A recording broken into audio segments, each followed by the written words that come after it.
Hey y'all, welcome back to the Laid Back Homestead. I'm Crystal, and today I'm doing a quick garden tour to take inventory of what survived our winter blast and what didn't. We had several days, actually a roughly 2-week stretch of time where we were below freezing, low 20s. Some days we didn't even get above freezing. And even though the things that I had planted were supposedly cold hardy, they didn't all make it. Within probably a week or two, everything that I have growing is going to be completely converted over to my summer garden, my tomatoes and my peppers.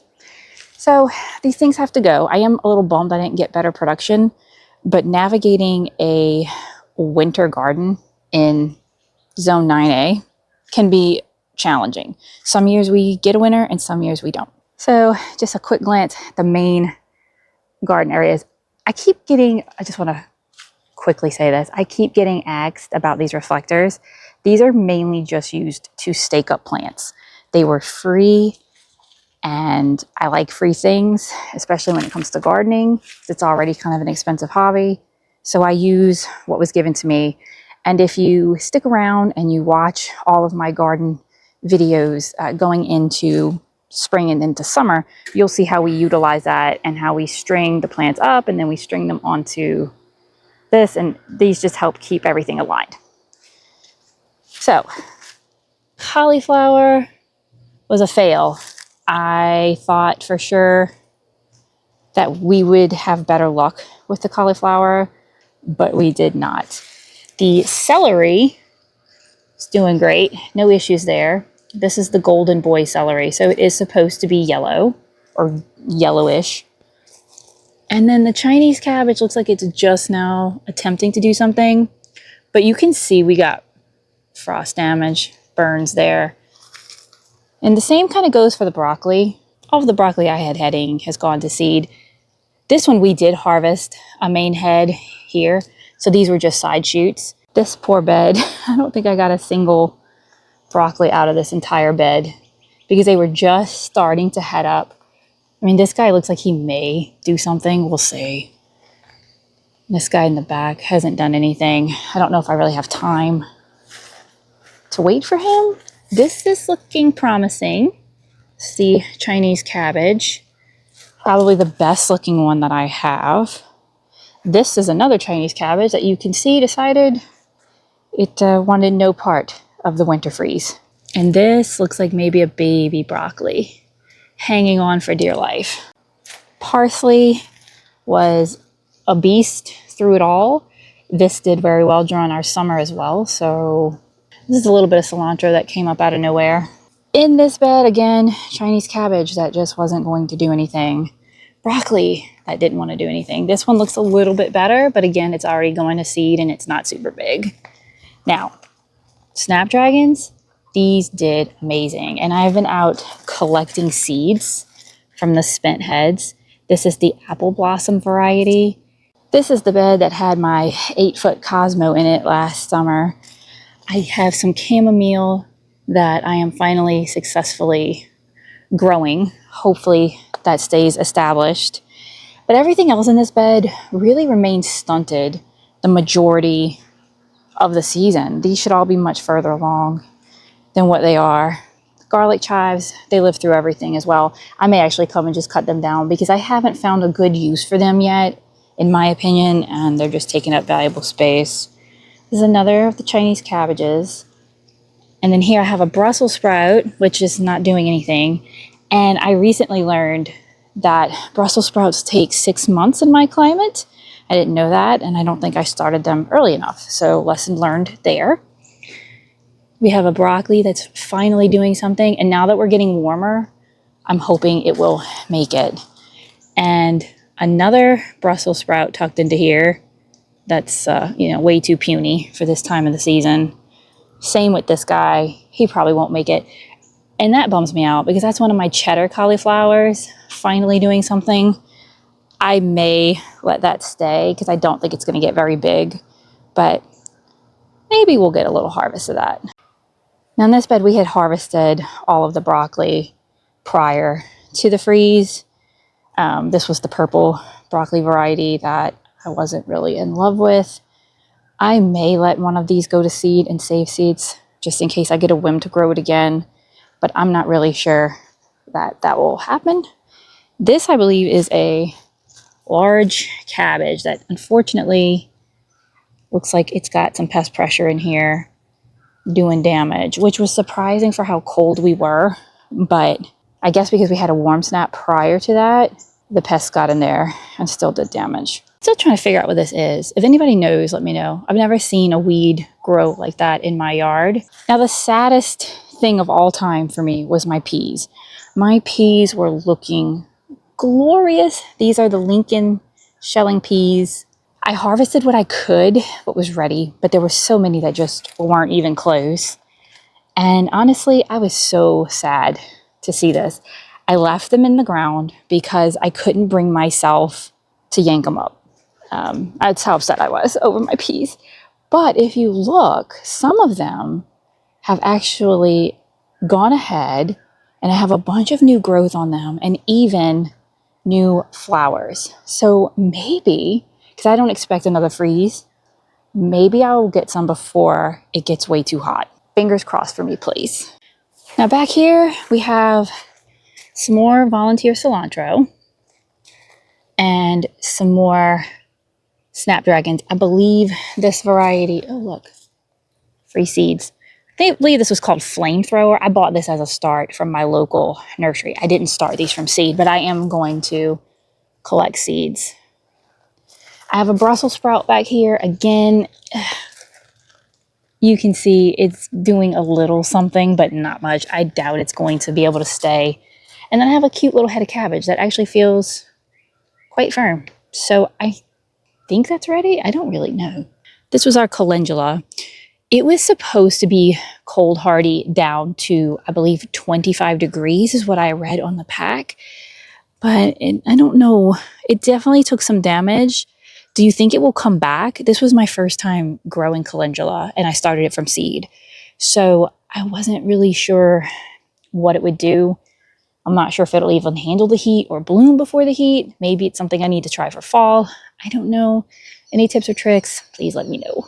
So the saddest part of my garden would be these grow bags, which are going to be leaving. They are mostly still growing weeds, as you can see, but also some carrots. I haven't bothered to de-weed these because they are going to be leaving. Next week, I will be converting this whole area to a new hydroponic system. So that will be a nice little build video we'll have coming out soon. My current hydroponic system is a jungle in the best way possible.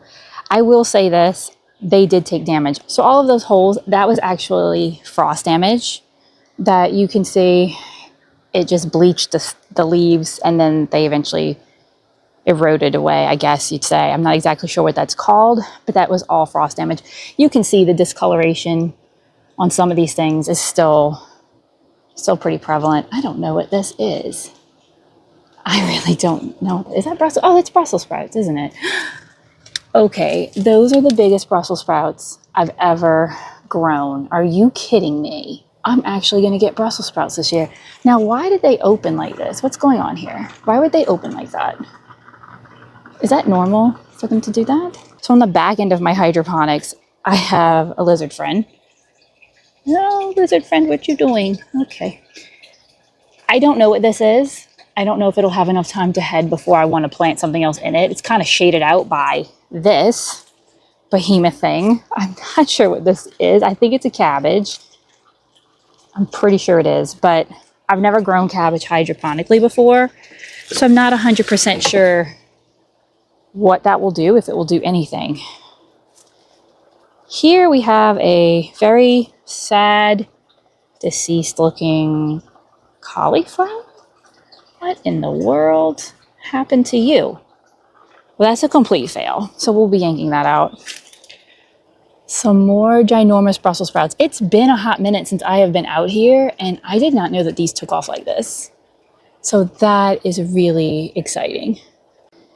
My green stalk is sad. It's got some sage growing and some thyme some sad thyme growing, and some volunteer cilantro growing along with the sage. I'm going to do a whole video replanting this and hopefully giving it some life. I have had this now for several years, and I'm not gonna lie, I don't love it, but I think there's some things I can do to help me love it. Now on the back end, or the side end of the hydroponics, man, everything, holy smokes. You guys, it has been so long since I did a garden tour. This is a cabbage for sure. Obviously, look at the pest damage over here. Oh my goodness, I have got to get out of the house more. But we are going to be harvesting all of that. The other thing is, and tell me if this is true, because I'm very new to Brussels sprouts. I mean, I try for years, but I've never really gotten any.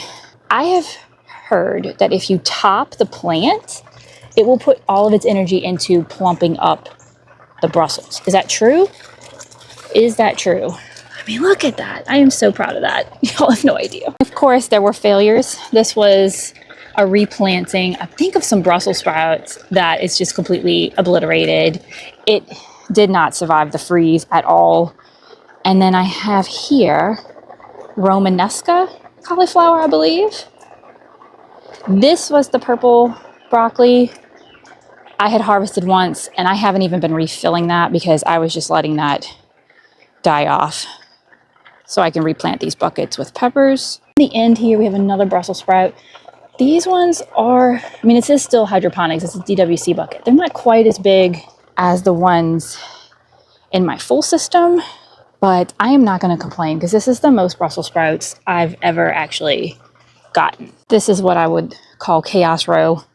All of this stuff needs to be either planted out or up potted. This is some more snapdragons that I started from seed with y'all in the fall. And this is our pink dandelions. We also started from seed in the fall. Plus, I am hardening off tomatoes, as you can see here. Lots of things hardening off. These are all going to get fertilized. Our propagation pots. I'm not sure what I'm going to do with these. I think I'm going to end up planting them out, if I'm just being honest. I've got so many plants. This is all of our dormant trees from the Arbor Day Foundation.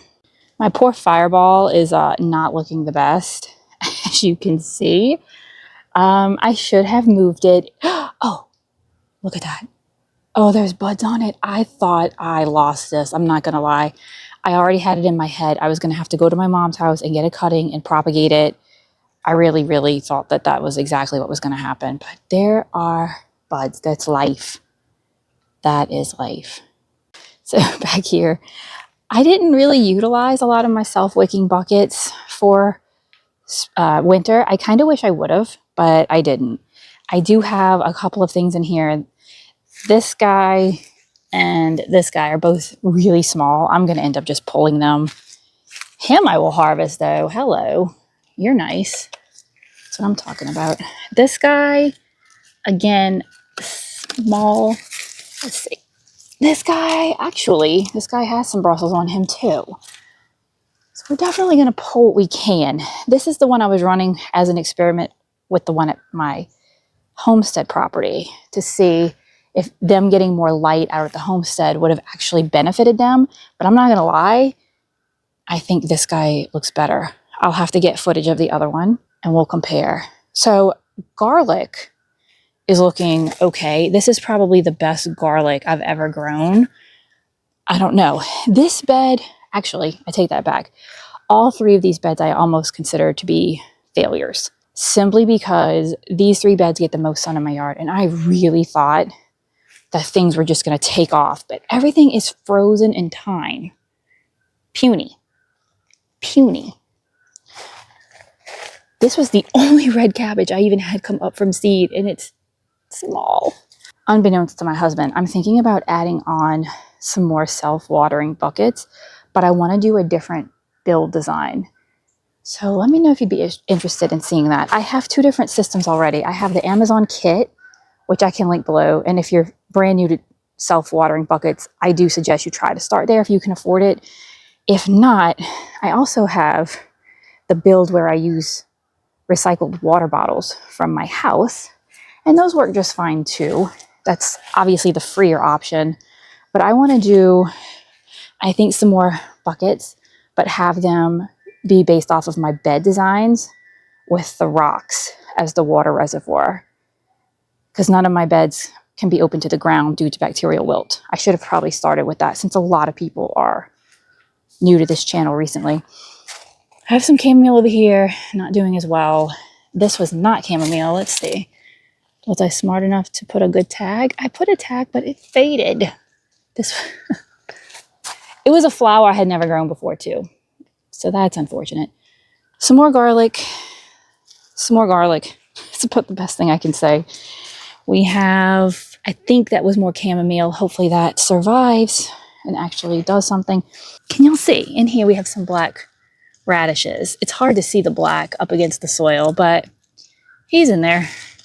I probably need to come harvest all of those before they bolt on me.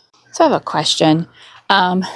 This is the first time I'm growing. I believe it's petunias. This was a started plant that I got from the nursery. How do you save seeds for petunias? Is it in here? I mean, I'm sure I can Google it, but if anybody knows or has like tips on that, let me know, because I'd love to start saving more of my own flower seeds. Now, just a quick little update in my greenhouse. I still have my avocados sitting here because it was too cold to plant them out. These guys, I think, can finally get moved back out now that we're heading into spring. My zucchinis are all attempting. They're kind of tucked back there behind my shelving unit. I did come out and plant a second planting of squash, so we will see. My peppermint stick balsam. I am in love with this. We started this from seed in the fall, and I have been overwintering it in my greenhouse. I've never grown anything that is this unique and pretty. I am in love with it. Here we have our crack tomato, and that's simply because it is growing up out of the crack in the cement or in the bricks. This guy, I had to come through with some diatomaceous earth. We had aphids. He was the only one in the whole greenhouse with aphids, so I'm trying to jump on top of it and stay on top of it. And as you can see here, I have so many plants that I have to rotate during the hardening off process. So every day I come out and I rotate where everybody is under grow lights, and then I swap that out with everybody that gets to come out on the table and experience real life weather. I feel like I need to do a whole video on seedling update, because we have some very clear standouts, especially among our tomatoes. Not quite yet with our peppers because of the terrible germination. If you've seen any of my recent pepper videos, you know. So guys, that's kind of where I am right now. We have so much going on. We are about to hit the launch with go season when it comes to the garden. We have so many projects. My next video may very well be us dismantling that and turning it into hydroponics. And then from there, it's just going to be planting out, harvesting, pretty much continuously, succession sowing. Our growing season here is very long, which I'm grateful for, but it's also exhausting. So if you like this video, go ahead and give it a thumbs up. If you are into gardening and homesteading content, I encourage you to subscribe. And until next time, stay blessed.